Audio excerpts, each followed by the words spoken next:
I'm Donald Bogle, film historian and author of such books as Hollywood Black, The Stars, the Films, the Filmmakers, the iconic Toms, Coons, Mulattoes, Mammies, and Bucks, An Interpretive History of Blacks in American Films, and the soon-to-be reissued Dorothy Dandridge, a biography.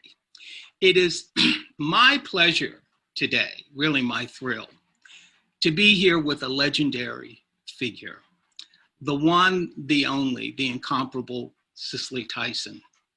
And Cicely Tyson, as you all know, has just written her autobiography, Just As I Am. And she is a woman who's received many honors and awards. I couldn't list them all, but some that come to mind right away. She was nominated for an Academy Award as Best Actress for her work in Sounder, classic film now, came out in 1972. She won 2 Emmys, 2, for her performance in the Autobiography of Miss Jane Pittman. She also won another Emmy for the oldest living Confederate widow tells all. She also received an honorary Oscar, really a Lifetime Achievement Award, and she's won a Tony for her performance in The Trip to Bountiful. She also received the Presidential Medal of Freedom.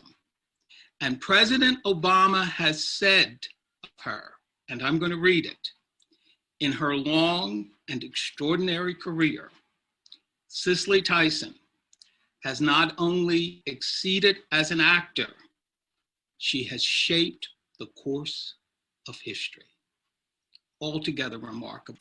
Tell me why, finally, after people have been imploring you to do it for some time, why did you decide to write Just As I Am? Well, you know, everyone knows Cicely Tyson up here, the star with all of the awards and the twinkling this and that or the other. And I said, nobody knows about Cicely Tyson down here. Okay? He said to me, oh, you mean the Christmas tree, which was the perfect image, because the Christmas tree has its roots in the ground. Okay? Yes. And as it grows into branches in the bark of a tree and so on and so forth. And I loved that image because that's exactly how I saw myself. I was aware of where I came from. My audience and my fans were not. And that was made me say, hey, it's time. Let's go with the Christmas tree. And that's how it happened. Well, I'm so glad that you saw it that way. And I think that comes across in the book, that you're rooted. Well, you know, I think your book, I mean, you deal with your family life, your private life, and also, of course, with the professional life. And I would like to talk to you about some of the things that have happened professionally, as President Obama said, that you changed the course of history, certainly with film and television cultural history. You know, Cicely, everyone, or most of us, are aware of the way you just challenged assumptions about beauty in America. Seeing you, audiences rethought their whole definitions of beauty. And the thing you did that was just so groundbreaking, of course, was when you wore your hair natural. Can you tell us something about that experience? Because you were doing an early television show. Yes, I was doing a Sunday morning show that involved a couple in Africa where the culture was about to change. And my husband wanted to go forward. He wanted to move into what was to come rather than what we were living in. I wanted to stay with the culture of my country. I didn't want to change. And my hair became a problem for me. I wore it straightened, as most of us did at the time. But this was not the woman. And I decided the night before the show, it was done live, I went up to Harlem to a barber shop called, uh, um, Was it Shalimar? Shalimar, where, yes, and uh, uh, Duke Ellington used to go there and get his hair cut. I used to see him when I walked back and forth on 7th Avenue. And so I walked into it. A barber whose name was Streamline came to me and asked if he could help me. And I said, yes, I would like to have a haircut. And he escorted me to a seat. I sat down, he put the drape around me, and he said, well, how would you like it? I said, I want you to cut it short. And so he proceeded to cut it. And then when he was finished, he said, how do you like that? I said, I'm sure I didn't explain exactly what I want. I want you to cut it as short as you possibly can. And then I want you to wash it so that it goes back to its natural state. He went and sat down. So when he got himself together, he came back and he said, are you sure that's what you want? And I said, yes, that's what I want. So he started cutting. I closed my eyes. I didn't want to see it. And when he thought he had it, he said, now we'll go to the sink. And he washed it and brought me back to his chair and did whatever finishing he had to do. And then he said to me, well, what do you think of it now? I said, that's perfect. He said, well, if you want to see what a beautiful woman looks like, cut off all her hair. Let me ask you this. When you did Sounder, this groundbreaking movie that is still so moving, when you won the Oscar nomination, Best Actress, the movie was 72. This was historic because there had only been one other actress before nominated in the leading. Let me know in the comments, have you ever saw the movie Sounder? I just recently watched it maybe 3 or 4 years ago. Beautiful movie. So let me know in the comments, have you saw it? Actress category. Mm-hmm. And that, of course, had been Dorothy Dandridge in 1954. So this was a long period. Can you tell us about Oscar night? Because it was historic. There was also, Diana Ross was nominated. Lonnie Elder III did the screenplay for Sounder. Suzanne DePass for Lady Sings the Blues. Paul Winfield was not. So for African Americans at the ceremony, can you tell me about your feeling that night? Well, interestingly enough, I had a very close friend, and you probably know who that is, Arthur Mitchell. Yes. And when I was going to Hollywood to do Sounder, I stopped by to let him know. And he said to me, and you're going to be nominated for an Oscar. And I said, well, how do you know that? He said, watch and see. You will be. I said, well, if I am, you will be my escort. Well, I was. And Oscar night was the day of his birthday. He flew out. Oh, That's right, and he escorted me. I said, "You earned this one." Um, it was very exciting because it was the last in the world that I expected. You know, this is my first term out, and here I get what's left for me to get in the future. I said, well, but a it whole was, lot more came, but didn't it? Uh, it was thrilling. It was very exciting, and it's a night because it was the first. Uh, it's a night that I uh, will not forget. autobiography of Miss Can I mean that just comes right away, but can you give us how that um, can you tell us how that came about, Jane Pittman? I lived in Pacific Palisades at the time, and on Sunday mornings, I would drive into Hollywood and peruse all of the bookstores looking for my next vehicle. And I was in a, a bookstore, and my eyes caught the the picture of a woman on the jacket of a book. And I walked over to the stand and I looked at it, picked it up, paid for it, and walked out.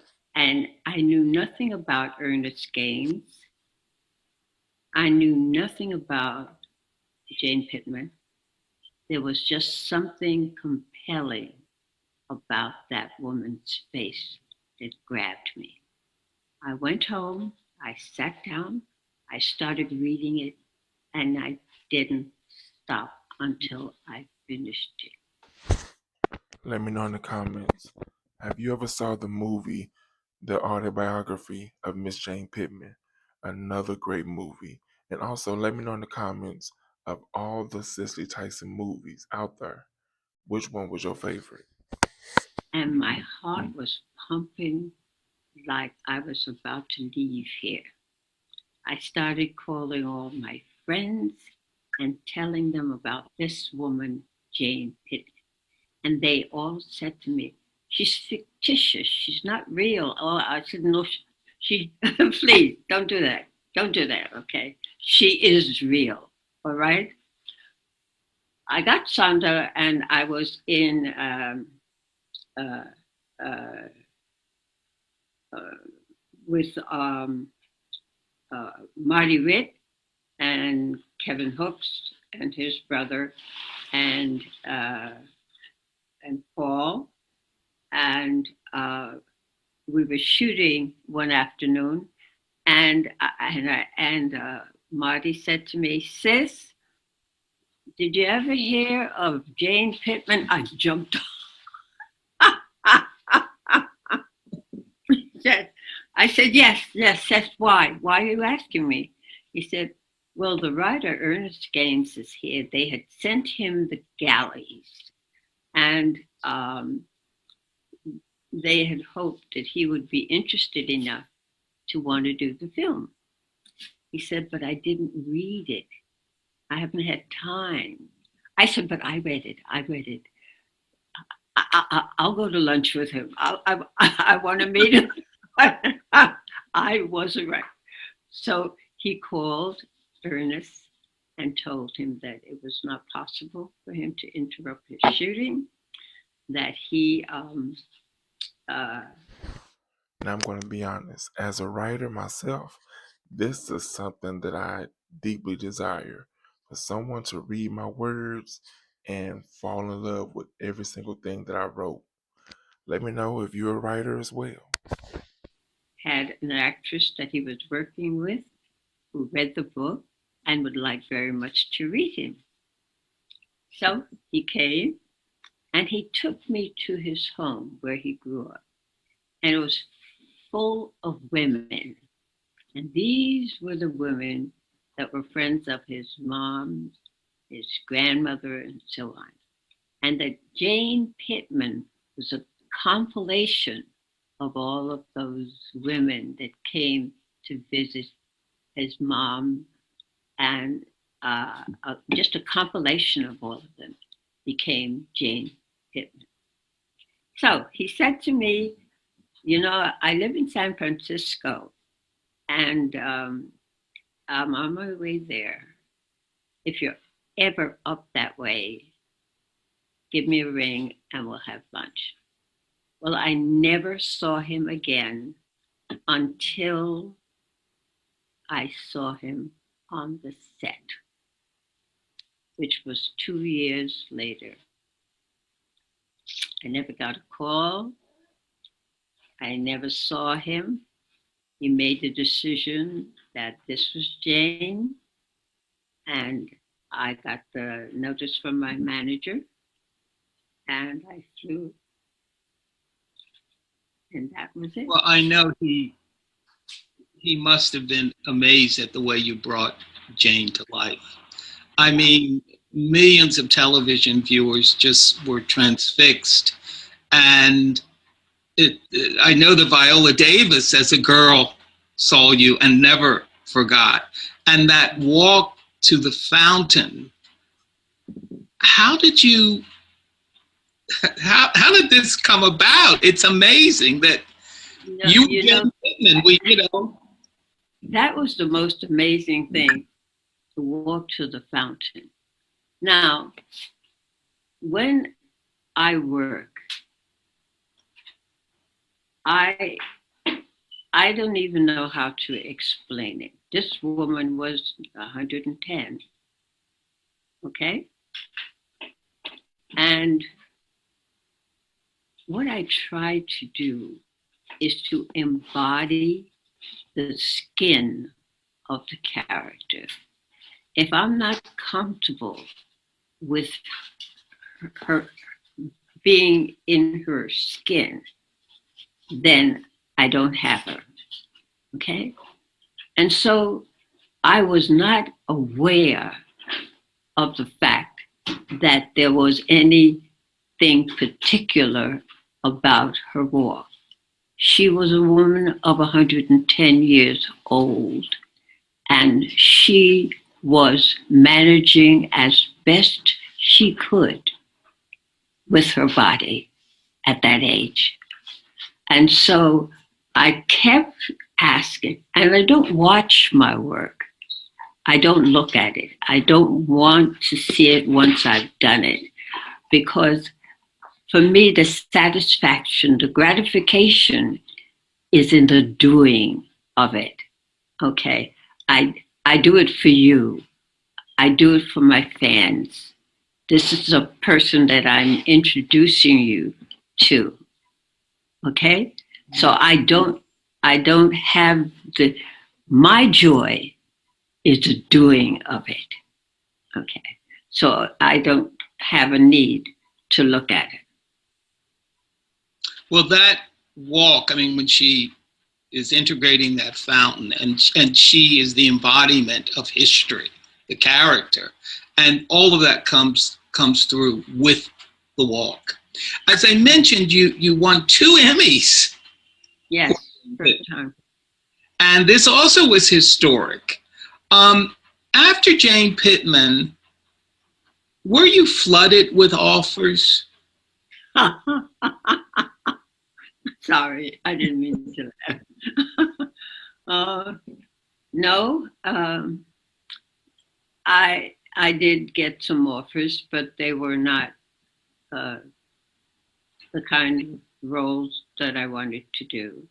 You later got to work with Oprah Winfrey, with the women of Brewster Place, and still later Tyler Perry with the first one was Diary of a Mad Black Woman. These 2 African-American powerhouses. Can you tell us about your feelings about working with African-Americans behind the camera? Well,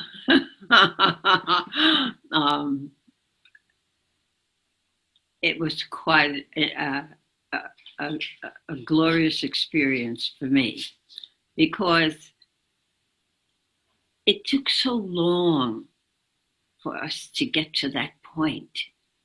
Um, it's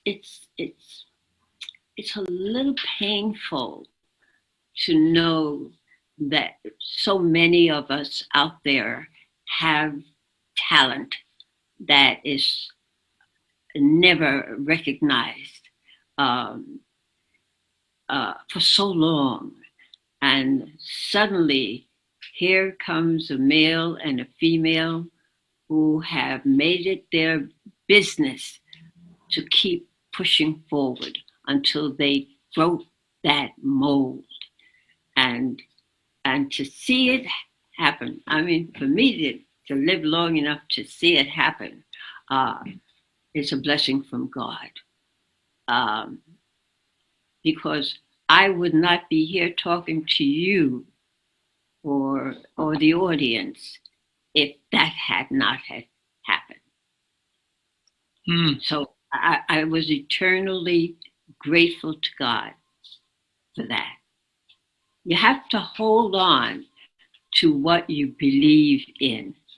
And one has to do that. And you cannot let matters contrary to what you believe in discourage you from moving forward or achieving the goals that you are working towards. Do you think today that there are, for women, that there are still these issues in the industry? Yes, not as much, but I tell you, I used to run in Santa Monica. They have some steps where the firemen used to go and work out in the morning, and I would go there and work out. And one morning, I saw this lady coming up the steps, and she had a baby strapped to her chest.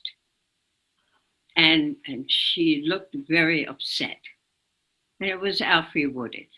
And I said, Alfre, what's the matter with you? You look so unhappy.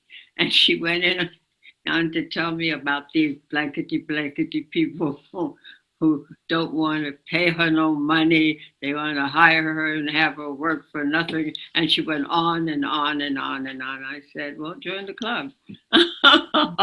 But I don't know too many actresses, Black, who did not go through that at some time or another.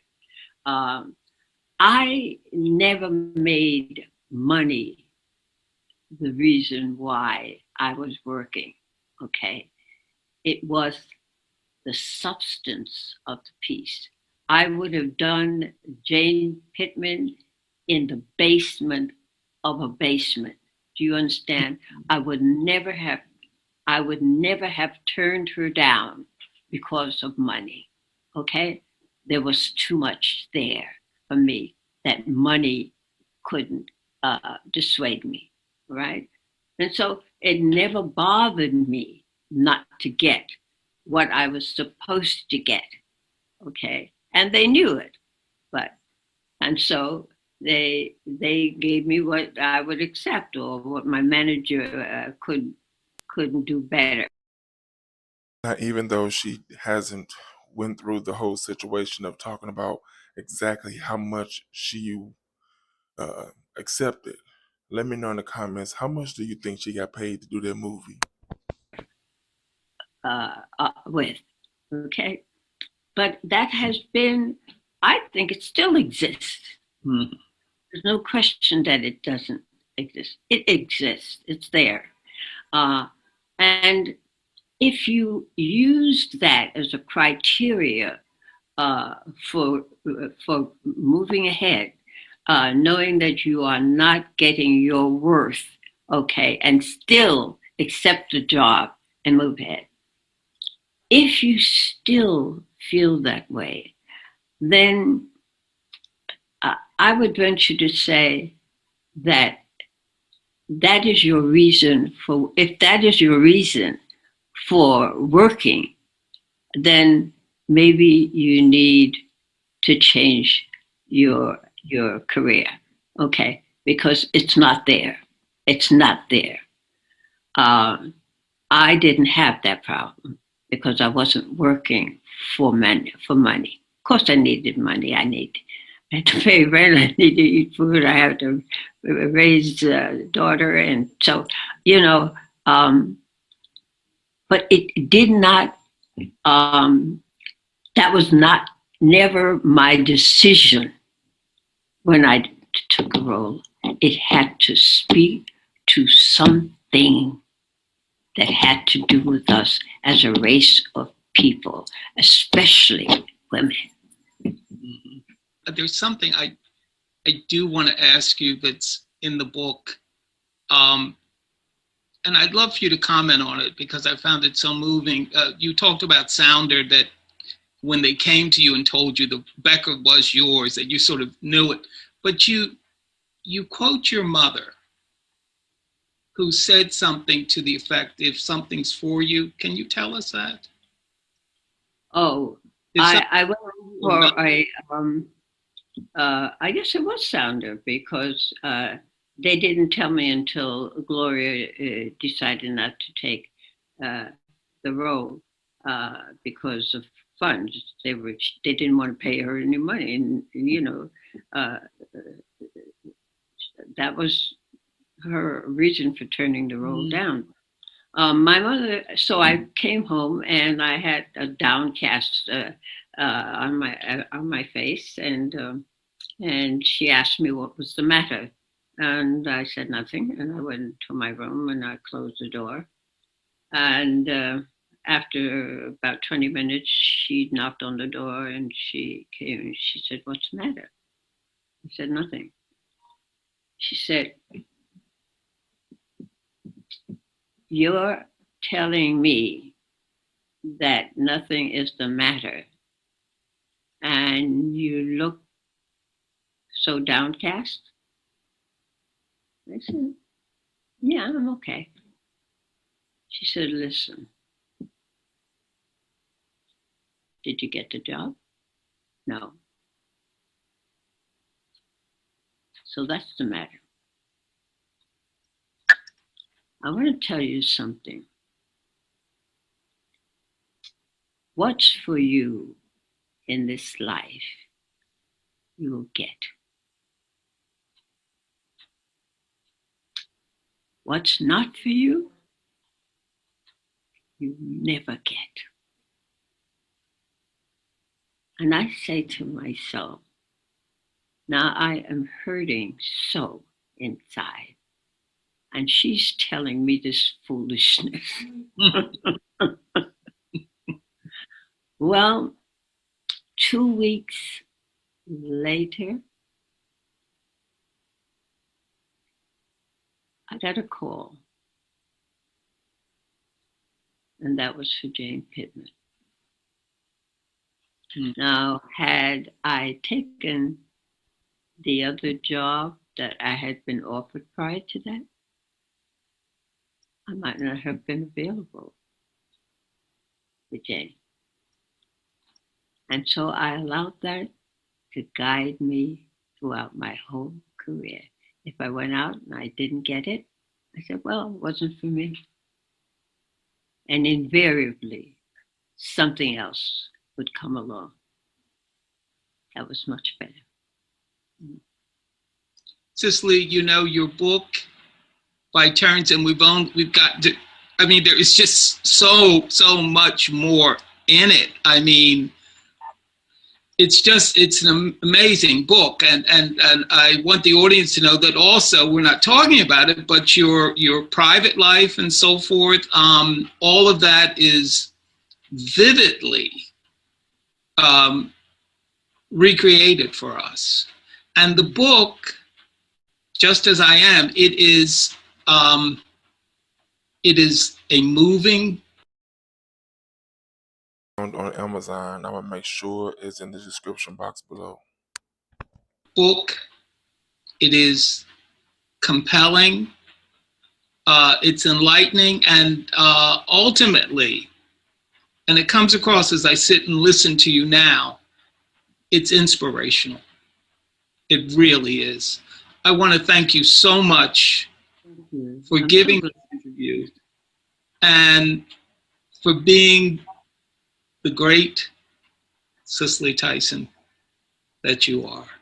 Thank you so much. Thank you so much. What's for you is for you. And what's not for you, you will never get. Those are some powerful words.